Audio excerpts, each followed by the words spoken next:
The numpad has been a staple in almost every keyboard you see these days, from the office to the cash register and even on the latest gaming keyboards.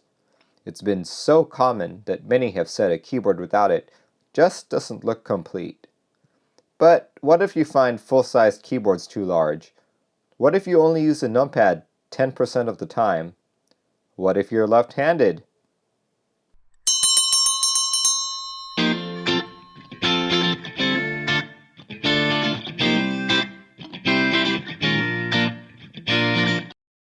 Welcome back to MacMerlin and another keyboard review. Disclaimer: this keyboard was provided to me by Mistel, but despite that, I'll still be giving my honest thoughts and opinions. If you've seen the Mistel Barocco review, the packaging on their keyboards are really nice. It's more of the same here.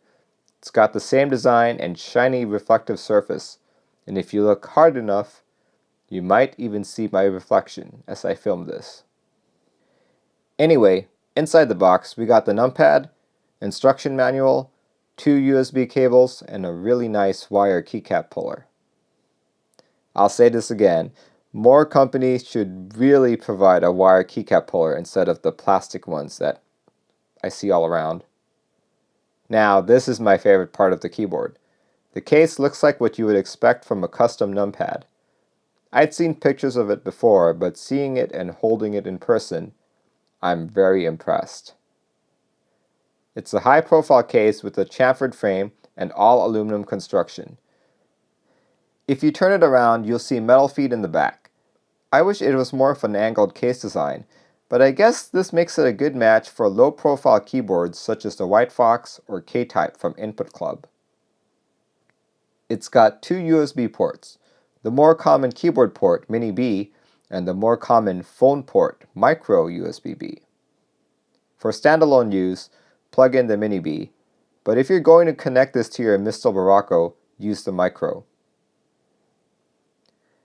I think it's a great looking case, but why is the acrylic center orange? It doesn't match the silver frame at all. I'd understand if the case was orange, or even if it was blue. I looked online and pretty much every MD200 they sell has an orange centerpiece. I don't get it. I don't get it at all. The keycaps are double-shot PBT and POM, which supports in-switch lighting. If you don't like getting aftermarket caps, rest assured that these legends will never wear off.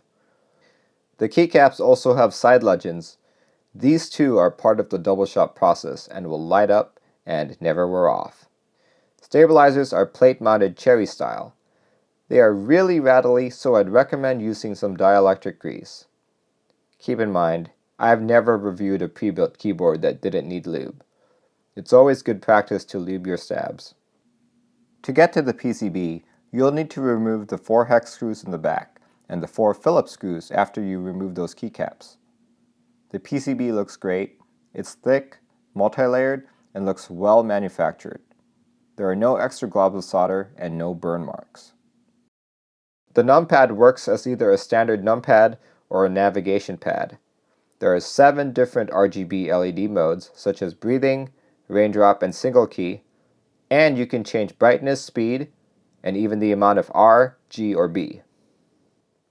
When plugged into the Mistel Barocco, all these lighting modes can be synced up, so you'll get the same flashing at the same rate on both boards.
Overall, I think it's one of the nicest numpads you can buy.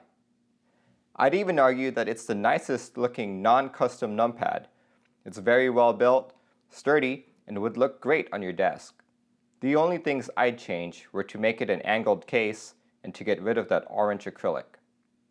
I've never really needed a numpad at work or at home, so I'm not sure how often I'd actually use this.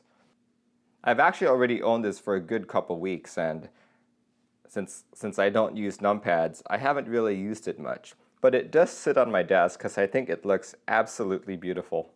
As I said before, I'd prefer if you could program some macros. Anyway, I hope you guys enjoyed this review.